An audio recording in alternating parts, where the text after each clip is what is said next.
Hello friends, welcome to agri classes. दोस्तों, आज हम फिर से लेके आए हैं आपके लिए बेसिक एग्रीकल्चर का थर्ड पार्ट थर्ड। दोस्तों, अभी तक हमने देखा था एग्रीकल्चर का बेसिक, उसके बाद में हमने इसकी थर्ड मतलब 3 ब्रांचेज हमने देखी थी एग्रीकल्चर की, जिसमें फर्स्ट जो थी वो थी एग्रोनॉमी, जो कि हम कंप्लीट देख चुके हैं। उसके बाद में दूसरी थी हॉर्टिकल्चर और तीसरी थी एनिमल हस्बेंड्री, जो कि हम आगे पढ़ेंगे। और अभी जो पढ़ने वाले हैं हम वो पढ़ेंगे कौन सा, हॉर्टिकल्चर।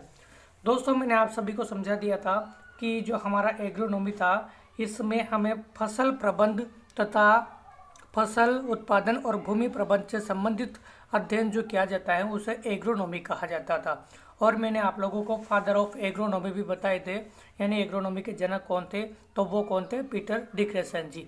उसके बाद में मैंने आपको 3 सन बताए थे, जिनमें 1900 में एग्रोनॉमी स्वतंत्र विषय के रूप में मान्यता प्राप्त हुई। फिर 1908 अमेरिकन सोसाइटी ऑफ एग्रोनॉमी की स्थापना हुई, कहाँ पर, अमेरिका में। और 1955 में इंडियन सोसाइटी ऑफ एग्रोनॉमी की स्थापना हुई, कहाँ पर, हमारे भारत में। तो यहाँ तक आपने बेसिक देख लिया था, मतलब सेकंड पार्ट में हम ये सब देख चुके थे। अब आज स्टार्ट करने वाले हम हॉर्टिकल्चर, जिसे कहा जाता है उद्यान विज्ञान। ठीक, ओके दोस्तों, लेट्स स्टार्ट। चलो फ्रेंड्स, हॉर्टिकल्चर जो है हमारा वो उद्यान विज्ञान कहा जाता है। यानी हॉर्टिकल्चर शब्द जो है वो भी लैटिन भाषा के कितने शब्दों से, 2 भाषा से या 2 शब्दों से मिलकर के बना होता है, जिसमें हॉर्टस और एक होता है प्लस कल्चर। इन दोनों शब्दों से मिलकर के बना होता है कौन सा, हॉर्टिकल्चर। फ्रेंड्स, इसमें देखा जाता है कि हॉर्टस मीन्स क्या होता है और कल्चर मीन्स क्या होता है। तो हॉर्टस मीन्स होता है उद्यान और कल्चर मीन्स होता है कल्टीवेशन या टू कल्टीवेट, और टू कल्टीवेट मतलब होता है खेती करना। अर्थात हम साफ साफ शब्दों में कह सकते हैं कि इसका जो अर्थ होगा या इसका शाब्दिक अर्थ जो होगा वो क्या होगा, उद्यानों की खेती करना। क्या होगा, उद्यानों की खेती करना। इसके बाद आगे बढ़ते हैं अपन और देखते हैं कि इसके जनक कौन थे। यानी अभी तक हमने सभी के फादर देखे, सभी के जनक देखे थे, तो हम हॉर्टिकल्चर यानी उद्यान विज्ञान के भी जनक देखेंगे।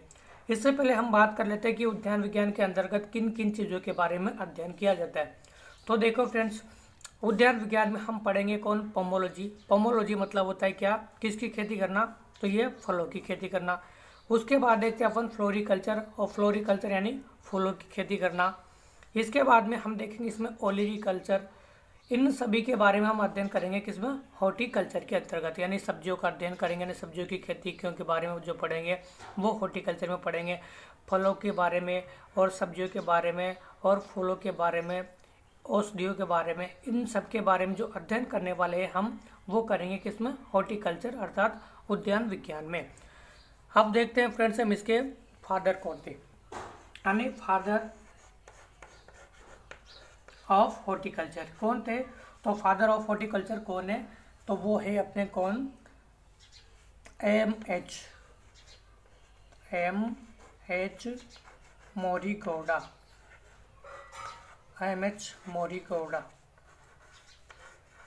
अर्थात हम कह सकते हैं कि हमारा जो उद्यान विज्ञान है इसके पिता कौन थे, तो वो थे कौन, एम.एच. मोरी गौड़ा।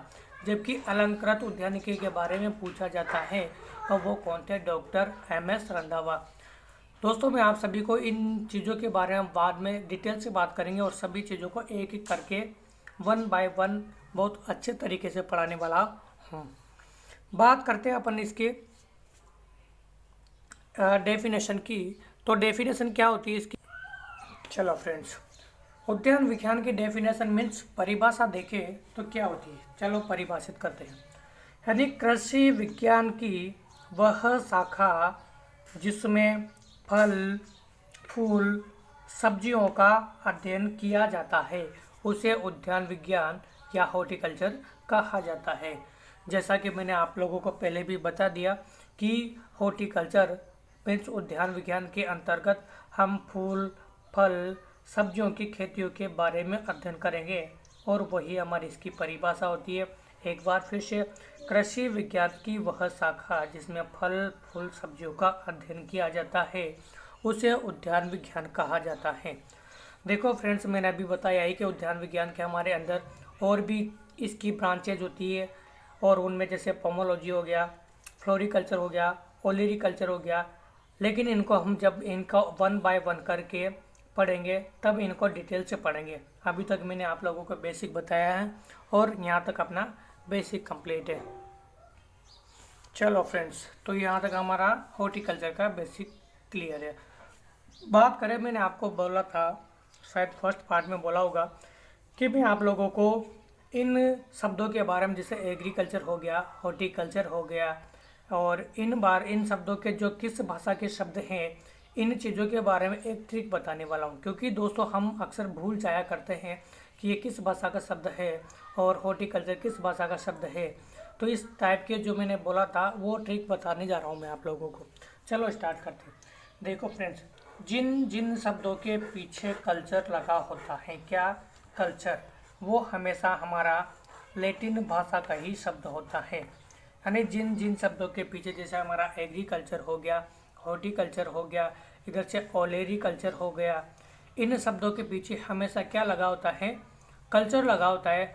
उस शब्द का या वो शब्द हमेशा किस भाषा के शब्द से बना होता है, तो वो लैटिन भाषा के शब्द से बना होता है। बात करें उसके बाद में, क्योंकि कल्चर ही तो नहीं होता है सभी के पीछे, तो फिर उसके बाद में आता है एक क्या, लॉजी।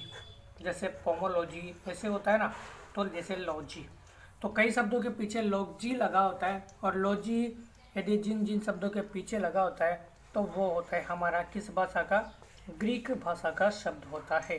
किस भाषा का शब्द होता है, ग्रीक भाषा का, जिन जिन के पीछे लॉजी लगा होता है। बात करते हैं नेक्स्ट, एक और शब्द आता है हमारा नोमी। कौन सा शब्द आता है, नोमी। जैसे एग्रोनॉमी, तो एग्रोनॉमी किस भाषा का शब्द था हमारा, वो भी ग्रीक ही था। यानी नोमी जो लगा होता है, जिन जिन शब्दों के पीछे नोमी लगा होता है वो भी हमारा ग्रीक भाषा का ही शब्द होता है। तो यहाँ तक आई होप कि यहाँ तक सभी को क्लियर होगा कि कल्चर जिनके पीछे लगा होता है वो लैटिन होता है, जिन शब्दों के पीछे लॉजी लगा होता है वो हमेशा ग्रीक होता है, और नोमी जिनके पीछे लगा होता है वो भी ग्रीक ही होता है। लेकिन फ्रेंड्स, एक शब्द ऐसा देखने को मिलेगा आपको हॉर्टिकल्चर में, जैसे पोमोलॉजी। कौन सा, पोमोलॉजी। और ये पोमोलॉजी जो है वो ट्रिक के अनुसार तो किस भाषा का शब्द होना चाहिए, किस भाषा का होना चाहिए, ग्रीक भाषा का। क्यों, क्योंकि पीछे क्या लगा हुआ है, लॉजी। लेकिन दोस्तों ये जो शब्द हैं पोमोलॉजी, यानी हॉर्टिकल्चर के अंदर इसको शब्द को पढ़ेंगे अपन, तो ये जो शब्द होता है वो ग्रीक भी होता है, Greek plus Latin, Greek plus Latin, इन दोनों शब्दों से मिलकर के बना होता है। यानी दो लैंग्वेज का शब्द होता है कौन सा, पोमोलॉजी। तो यहाँ तक सभी को क्लियर होगा, ये मैंने आप लोगों को बताया था। चलो फ्रेंड्स, यहाँ तक हमारा कहाँ तक हॉर्टिकल्चर बेसिक कंप्लीट है। उसके बाद में जो मैंने बताया था, कल्चर जिनके पीछे लगा होता है वो लैटिन होता है, लॉजी जिनके पीछे लगा होता है वो ग्रीक भाषा का होता है, नोमी जिनके पीछे लगा होता है वो भी ग्रीक भाषा का होता है। और पोमोलॉजी शब्द ऐसा है, ये पोमोलॉजी शब्द ऐसा है कि ये दो भाषा का या दो लैंग्वेज के शब्दों से मिलकर के बना होता है, जिसमें एक तो होती है ग्रीक और एक होती है लैटिन। तो कई बार पूछ लिया जाता है और यही पूछा जाता है अक्सर कि पोमोलॉजी किस भाषा का शब्द है, तो वहाँ ऑप्शन में दिया जाता है। जैसे ए दे दिया अपन को ग्रीक, दूसरा दे दिया लैटिन, और थर्ड ऑप्शन देगा वो ग्रीक और लैटिन दोनों, और फोर्थ देगा नन ऑफ दीज। तो हमें क्या लगाना है, ग्रीक और लैटिन, यानी दोनों जो ऑप्शन होंगे वो वाला आपको ऑप्शन क्लिक करना है। चलो फ्रेंड्स, चलते हैं आगे। चलो दोस्तों, इसके बाद में हमारा जो थर्ड ब्रांच होने वाली थी एग्रीकल्चर की, वो कौन सी थी, पशुपालन। यानी थर्ड जो शाखा थी या तीसरी शाखा थी वो कौन सी, पशुपालन विज्ञान या एनिमल हस्बेंड्री। कौन सी थी, पशुपालन विज्ञान या एनिमल हस्बेंड्री। इसकी डायरेक्ट अपन डेफिनेशन देखेंगे, और इससे पहले हम इसके भी क्या देख लेते हैं, फादर। तो फादर जो है इसका हेकरी को माना जाता है फ्रेंड्स। किसको माना जाता है, यानी फादर ऑफ एनिमल हस्बेंड्री किसे कहा जाता है। तो फादर ऑफ एनिमल हस्बेंड्री जो कहा जाता है वो माना जाता है किसको, हेकरी। लेकिन इसका ये इतना इम्पोर्टेंट नहीं है और ये पढ़ाया भी नहीं जाता है। तो इसका जो है वो कौन है, हेकरी। ये इसके कौन थे, फादर ऑफ एनिमल हस्बेंड्री। इसके बारे में अपन अभी कुछ ज़्यादा नहीं देखेंगे, केवल इसकी डेफिनेशन देख लेते हैं, यानी इसको कैसे डेफिनेट करते हैं, किस बारे में पढ़ा जाता है। वैसे सभी जानते हैं कि एनिमल हस्बेंड्री के अंदर जो है वो पशुपालन विज्ञान के यानी पशुओं के पालन के बारे में अध्ययन किया जाता है और उनके ब्रीड्स यानी नस्लों के बारे में अध्ययन किया जाता है। कोई कौन सी नस्ल जो है किस वातावरण के लिए सर्वश्रेष्ठ होती है। दुग्ध उत्पादन के बारे में अध्ययन किया जाता है, कौन सी भैंस कौन सी नस्ल और किस गाय को कौन सी गाय की कौन सी नस्ल अच्छा दूध उत्पादन करती है। इन सभी चीज़ों के बारे में जो अध्ययन किया जाता है वो किया जाता है किसमें, पशुपालन विज्ञान में। चलो इसकी डेफिनेशन अर्थात परिभाषा देखते हैं। यानी कृषि विज्ञान की वह शाखा, किसकी, क्योंकि कृषि विज्ञान की तो शाखा है ही सही, अपन ने देख लिया है तो बार बार उसको नहीं लिखेंगे। तो कृषि विज्ञान की वह शाखा, कृषि विज्ञान की वह शाखा जिसमें किसका अध्ययन किया जाता है, जिसमें पशुपालन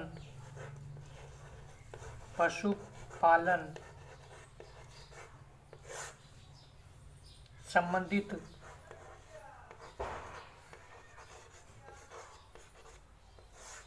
तथ्यों का क्या किया जाता है, अध्ययन। पशुपालन संबंधित तथ्यों का अध्ययन किया जाता है, उसे कहा जाता है पशुपालन विज्ञान। ओके फ्रेंड्स, पशुपालन विज्ञान अर्थात पशुपालन विज्ञान की बात कर तो एनिमल हस्बेंड्री इसे इंग्लिश में कहा जाता है। इसके फादर कौन है, एग्री। डेफिनेशन की बात करें तो वह शाखा जिसमें पशुपालन संबंधित तथ्यों का अध्ययन किया जाता है उसे पशुपालन कहा जाता है। अर्थात पशुओं से संबंधित जितनी भी चीज़ों का अध्ययन यानी कि उनके पालना, उनको बांधना, उनसे जितनी भी एक्टिविटीज़ होती है उन संबंधित तथ्यों का अध्ययन करना ही हमारा क्या कहलाता है, पशुपालन विज्ञान कहलाता है। चलो फ्रेंड्स, यहाँ तक हमारा ये बेसिक कंप्लीट होता है किसका, एग्रीकल्चर की तीनों शाखाओं का। नेक्स्ट क्लास में देखेंगे अपन और भी आगे कुछ उसका basic. Okay friends, thank you.